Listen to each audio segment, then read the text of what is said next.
Saludos a todos amigos, nuevo reporte de mercado semanal tras 2 semanas de break que hemos hecho en los reportes. Y de nuevo, desde Londres, soy Gonzalo Cañete y este es un reporte para Balls School y para el canal de YouTube Brújula de Mercados. Comenzamos. Título de esta semana: Jaque mate el establishment contra el Partido Republicano, contra Donald Trump. Quizá la ilustración que mejor exprese lo que vamos a comentar esta semana sea esta, basada en qué, en lo que ocurrió la semana pasada, cuando el Congreso tenía que votar a favor de la reforma sanitaria que había propuesto Trump y votaron en contra. Pasamos la noticia y ahora comentaremos por qué es fundamental e importante esto que ha ocurrido con la votación del Obamacare. Estados Unidos republicanos retiran el proyecto de ley de reforma de salud de Trump que debería sustituir al Obamacare. El Partido Republicano retiró de la Cámara de Representantes este viernes el proyecto de ley impulsado por Donald Trump para derogar el Obamacare, la reforma sanitaria del expresidente de Estados Unidos, Barack Obama. Tenemos una foto de Ryan, el líder de representantes de la Cámara Republicana, que ha dicho que, bueno, los seguirá intentando hasta conseguir los 216 votos que les hacen falta para aprobar la reforma de ley. Pero ¿por qué digo que es importante esta noticia? Vamos a ir más allá del simple comentario de la noticia. Vamos a analizar por qué creo que es importante. Obamacare sobrecarga la reforma fiscal y hay nuevos retos de por medio. ¿Por qué digo esto? Porque, atención, y esta es la clave de lo que pasó la semana pasada con el rechazo a la reforma sanitaria de Donald Trump. Digamos que esa reforma sanitaria venía a suponer parte del plan fiscal que tiene Donald Trump. Al reformar el Obamacare conseguía mayores ingresos mediante el ahorro fiscal para el programa de reforma fiscal que quiere presentar la administración de Trump. La suspensión del programa Obamacare formará parte del plan de reducción de impuestos de Trump. Es decir, si formaba parte del plan de reducción de impuestos de Trump, el hecho de que hayan rechazado la reforma del Obamacare trunca los planes del proyecto fiscal de Donald Trump. Ahora deberá encontrar otras vías de financiación para compensar el coste aproximadamente de $1 billón en gastos fiscales producidos por el Obamacare. De modo que tendrán que ingeniárselas para ver cómo presentan esa reforma fiscal ahora sin contar con el ahorro de la reforma del Obamacare, que planteaba una reducción de impuestos, un incremento de ingresos por reducción del gasto, etcétera, etcétera, etcétera. ¿Vale? Por esto es fundamental. Repetimos, la suspensión del Obamacare va a truncar la anunciada reforma fiscal que había estimulado tanto al mercado. Si os recordáis, semanas atrás, el anuncio de la reforma fiscal impulsó el mercado. De hecho, el hecho de que rechazasen la propuesta de reforma del Obamacare la semana pasada provocó una bajada de mercado y automáticamente, en cuanto declararon que el programa fiscal se ajustaría y que se iba a presentar muy pronto, subió de nuevo el mercado. Luego, la clave está en el plan fiscal de la administración de Trump, y el Obamacare ha sido una puñalada por la espalda a su plan fiscal porque ya le pone trabas. Por eso es Trump contra el establishment, porque su propio partido le va a zancadillear las reformas que quiere llevar a cabo. Otra noticia interesante también de destacar: la semana pasada Trump exige a Alemania el pago de 370.000 millones de dólares por su deuda con la OTAN. Se especula con que en la reunión entre Trump y Merkel, Trump le pasó una factura con los gastos desde el año 2002 a Alemania, ¿vale? A Merkel. Por cierto, Donald Trump comentó en su Twitter un comentario que hizo de: a pesar de lo que digan los fake medias, los medios de comunicación falsos, la reunión con la canciller alemana ha sido fructífera. Más o menos vino a decir, si no recuerdo mal. Subtítulo: Merkel ignora las demandas de Washington, que considera que Berlín no invierte lo suficiente en defensa desde el año 2002. El concepto detrás de la extinción de dichas demandas es intimidar al otro lado para el canciller, pero el canciller lo tomó con calma y no responde a tales provocaciones, dijo un ministro alemán al periódico.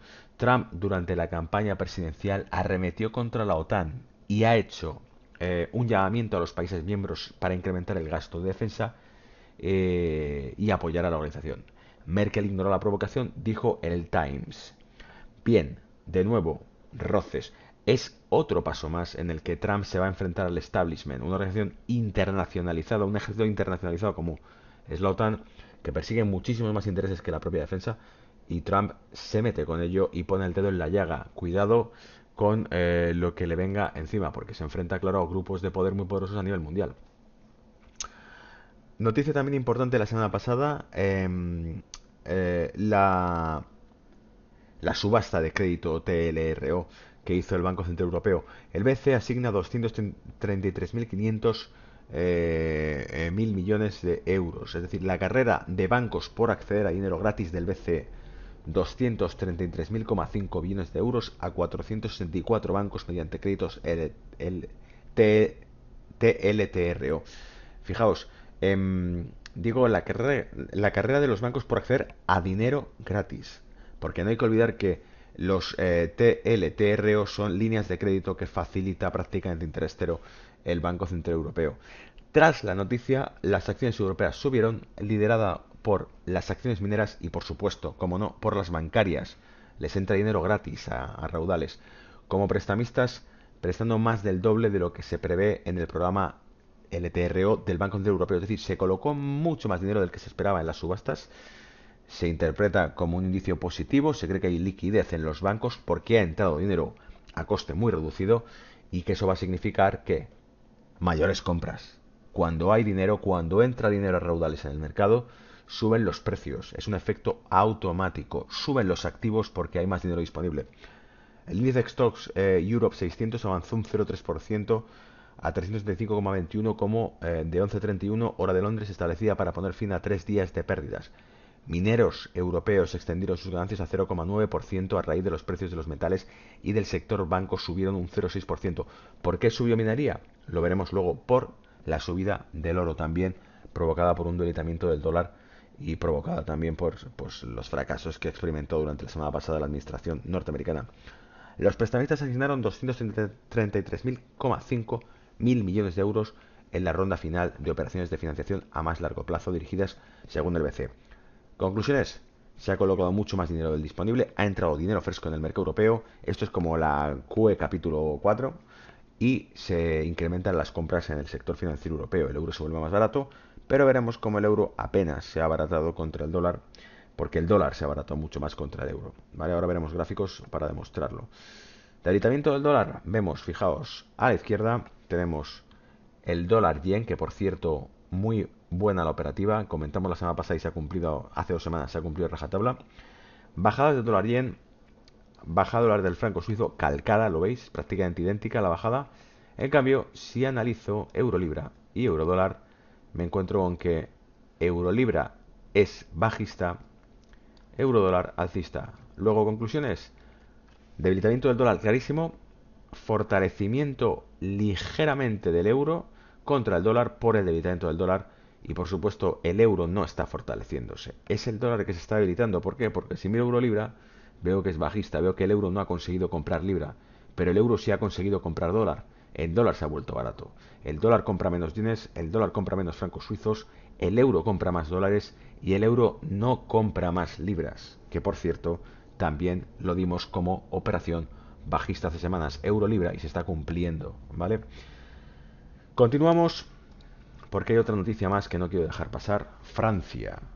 Un redactor del diario francés Le Figaro ha aludido a los datos de una encuesta secreta que muestra al Frente Nacional de Marine Le Pen de votación cerca del 34% entre los que tienen intención de voto en la primera vuelta de la elección presidencial francesa. Cuidado, nuevas encuestas, posibles encuestas que no se están haciendo públicas, mostrarían que la intención de voto de Le Pen es muchísimo mayor, la intención de voto del Frente Nacional es mucho mayor de la que se presupone en los medios.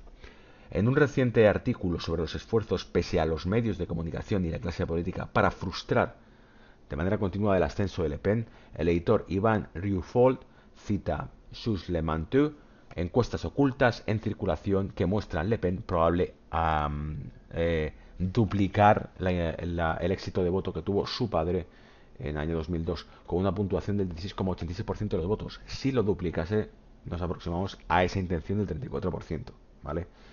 La línea Maginot políticamente correcta de las élites de Francia ya no puede resistir la furia popular del pueblo francés. Rifol escribe con el argumento de que las amenazas de los intelectuales de izquierda y celebridades para salir del país en caso de una votación de Le Pen en realidad están impulsando su campaña. Lo mismo sucede con las advertencias de los medios y el alarmismo sobre un regreso de la década de 1930. Pasa algo parecido como lo que ha ocurrido en Grecia, como lo que ha ocurrido en España, pero en este caso con un grupo de derechas, con un partido de derechas. ¿Qué ocurre? Que el alarmismo del establishment para que no se vote a este partido lo único que hace es retroalimentar la frustración que pueden tener los votantes frente al fracaso, porque no hay que olvidar que Hollande, cuando llega al poder, el actual presidente de gobierno tiene un apoyo popular muchísimo mayor cuando llega que el que tiene ahora, que es nefasto. ¿Por qué? Porque ha continuado con la agenda económica de Bruselas, pese a ser un partido diferente al anterior. Es decir, los partidos centristas no cambian su doctrina, obedecen a la administración de Bruselas, y eso lo sabemos, porque ocurre también en España. Por lo tanto, es por eso por lo que se hace el campo de cultivo que hace que este tipo de partidos suban. Pero bueno, es una opinión personal, ¿vale? Los medios de comunicación franceses y la clase política están contemplando abiertamente una victoria de Le Pen, con referencia frecuente al Frente Nacional a las puertas del poder, una eventualidad hasta hace poco considerada imposible. En privado se dice que Hollande teme que el apoyo de Le Pen esté subestimado en los sondeos de opinión y que el impulso de una alta puntuación en la primera ronda podría hacer que sea difícil para cualquier candidato rival batir al Frente Nacional en la segunda ronda. Es decir, la primera sea tan exitosa que ya sea innecesaria una segunda ronda. Me voy con esto ya directamente a gráficos. Pasamos al oro.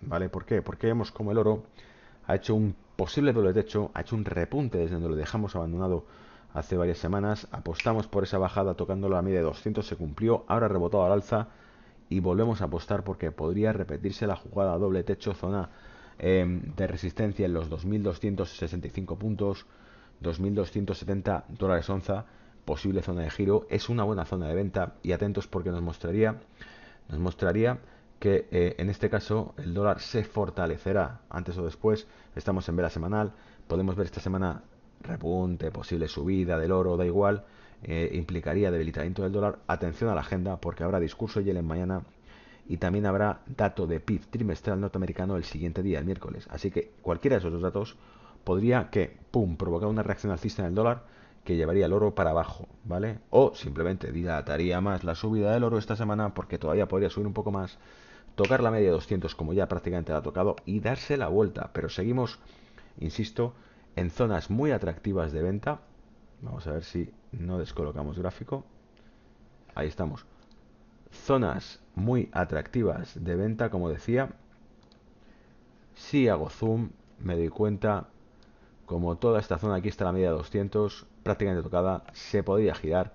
Si me estoy equivocando, el rango que tengo para arriba me puede llevar 25 dólares para arriba la onza, pero eso sí, si estoy acertando, me llevo para abajo prácticamente 60-70 dólares la onza para abajo. Muy buena relación beneficio-riesgo y eso sí para aquí.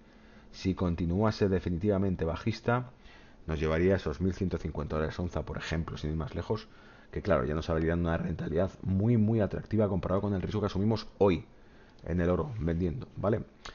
Nivel importante en caso de que se nos vaya para arriba, decíamos, esos 1.299, 1.300 dólares la onza serían delicados, pero insistimos, hay un rango bastante más bajista. De hecho, la vela que nos deja ahora en vela semanal es una vela de cambio tendencial, hay que entenderlo, ojo, vela de cambio tendencial. Ahora estamos en velas más cortas, velas diarias, y lo que nos muestra es una media de 55 exponencial con tendencia alcista, la media de 200 haciendo tapón y perfectamente puede ser tocada y darse la vuelta. Por eso creo que de este rango no saldremos en el oro y que el oro es más atractivo bajista que alcista, ¿vale? Y recuerdo, implicaría un fortalecimiento de nuevo del dólar. Calendario semanal, comentamos, anotarlo. Yellen, mañana por la tarde, discurso de Yellen, probablemente mueva mercado por cualquier cosa que diga. Jueves, por cierto, no miércoles, jueves, PIB trimestral norteamericano y viernes, PIB trimestral británico. Atentos al dólar, importantísimo el dólar, atentos a la libra también, por lo que pueda pasar. Eurolibra, os recuerdo, Eurolibra, muy bonito, bajista, una figura muy atractiva, la vimos ya hace semanas y sigue estando ahí. Eurolibra bajista, ¿vale? No he puesto gráfico de ello, pero ya está analizado en gráfico en vídeos anteriores y está entrando bajista y todavía no ha recorrido nada. Os puede dar durante 2-3 semanas un movimiento bajista bastante bonito, ¿vale? Pasamos a eurodólar, porque es lo importante. Ahora sí el eurodólar está atractivo. Semanas atrás dijimos que estaba difícil de analizar. Ahora sí está interesante. ¿Por qué? ha roto una zona que nadie se esperaba. Tengo mucha gente bajista y enganchada en el euro dólar. Yo personalmente también lo habría apostado por una bajada, pero ¿qué pasa?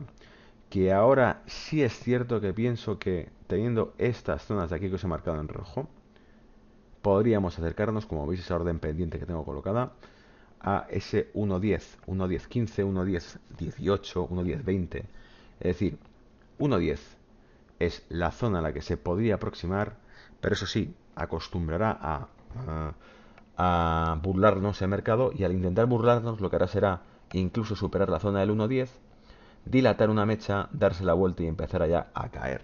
¿Vale? ¿Por qué? Porque es la zona ecuatorial, lo hemos marcado mil veces. Este recorrido de aquí, es el mismo que este recorrido hacia arriba. Por lo tanto, este rango no se va, no creo, no tengo la bola de cristal, pero yo no apostaría porque se cubra esta zona de precios alcista sin que esto corrija y rectifique otra vez bajista, por supuesto, claro que sí, y por eso el oro se iría para abajo, porque sería un fortalecimiento del dólar. Bajista euro dólar, el euro está muy débil, el euro está muy barato, el euro está teniendo mucha liquidez, y por supuesto el euro va a meterse un batacazo con las elecciones francesas, ¿vale? Independientemente de lo que pase, cualquier susto según se acerque ya el mes siguiente, las semanas va a meter volatilidad al euro, y lo llevamos avisando semanas anteriores. Los últimos análisis, los dos últimos análisis semanales dijimos atentos al euro, volatilidad y debilitamiento sin lugar a dudas, pese a un fortalecimiento puntual, ¿vale? Velas diarias, aquí es donde tenemos la zona, aquí se ve un poquito más claro, apoyos para arriba, está corrigiendo, figura cambio tendencial, vela bajista, pero no importa. ¿Por qué? Porque puedes tirarnos el precio con las declaraciones de Yellen, por ejemplo. Con el dato de PIB da igual. Pueden bajar el dólar, debilitarlo, subir el euro dólar, tocarnos esta zona y darse la vuelta. Eso sí será atractivo, ¿vale? Dólar yen, semanas atrás dimos esta figura, dijimos mucho atractivo bajista, debilitamiento del dólar puntual, lo anunciábamos, fortalecimiento del yen, activo refugio bajando también. ¿Qué ha ocurrido? Bueno, hace 2 semanas dijimos esto, se ha cumplido. Dilató un poquito más, porque aquí era donde decíamos debilitamiento del dólar. Rompió, fíjate de nuevo, el mercado se burla de nosotros, dilata por aquí las velas, pero finalmente cede y nos obedece como un campeón. El precio va hacia donde teníamos marcada la semana anterior. Fijaros, de aquí a aquí. Exitosa. Operación exitosa. Paso a renta variable. Recordad, en divisa euro-libra acertamos y creo que seguirá teniendo recorrido bajista, ¿vale? Paso a renta variable SP500, feo, delicado el tema. ¿Por qué? Canal bajista, media de 200 ya rota y confirmada, media de 55 exponencial inclinándose. Nos vamos a acercar otra vez a esta zona de aquí, los 2350. Seguramente vayamos a por ellos, y en cuanto estemos por estas zonas, para abajo, ¿vale? Para abajo. Excepto que hagan algún tipo de maquillaje, ingeniería, magia, y nos den alguna noticia medio inventada de Donald Trump que diga que va a presentar una reforma súper exitosa y preciosa que va a hacer que las empresas de Estados Unidos incrementen sus beneficios, etcétera. Pese a eso, creo que ahora sí hay que asumirlo, hay que aceptarlo. Estamos en una corrección que además será normal por la subida que ha tenido el mercado, y que se encontrará con 2.350 puntos con esta subida que está haciendo y rectificará, quién sabe, quizá las declaraciones de Yellen, el dato de PIB, cualquiera de estos. El mercado seguirá subiendo como ha hecho durante la sesión primera de esta semana, tocará esas zonas y por ahí ya sí es atractiva una venta. ¿Por qué? Porque hay que acumulación de precio y se puede dar la vuelta perfectamente. Media 200 haciendo tope. Caja rectangular, zona de condensación de precios. Pues oye, 2.350 es muy buena zona de venta para el SP500, ¿vale? DAX-ETRA, batacazo que se va a meter. Fijaros la subida que lleva. Velas semanales, estrepitosa. Condensación de precio. Ya llegada a la zona donde está, podría perfectamente irse a por esos 12.400 puntos, porque ya estamos al lado. Podemos ir a por los 12.400, pero está claro que con esta subida la corrección va a venir sin lugar a dudas. Nos llevará a 11.325, que es esta zona de aquí, o nos llevará incluso a más abajo y a condensarlo hacia 10.450 puntos, ¿por qué no? Pero desde luego Alemania se acercan los últimos coletazos alcistas del mercado, ¿vale? Muy impulsado también por el tema de la subasta, sector bancario, todo lo que decíamos. Ha entrado mucho dinero en Europa, viendo que los bancos compraban crédito a coste nulo, ¿vale? IBEX 35, tenemos estas zonas de aquí, igual, muy bonito la ruptura alcista que hizo el canal bajista. Aquí sí habíamos apostado por un giro, un cambio tendencial, media de 200. Fijaros cómo él hizo de tapón la media de 200, cómo aquí empezaron a cerrar velas, pero pese a todo se enfrentó, rompió además el canal alcista, ha hecho toda la proyección y creo que francamente 10.500 puntos aproximadamente en cuanto se acerque a toda esta zona vendrá una corrección. Por lo tanto, va a ir paralelo al mercado alemán. El mercado europeo va a seguir subiendo, creo, durante esta semana un poco más, unos cuantos puntos. Llegado a una zona, se dará la vuelta, empezará la corrección y por supuesto el IBEX 35 obedecerá esa corrección. ¿Hacia dónde?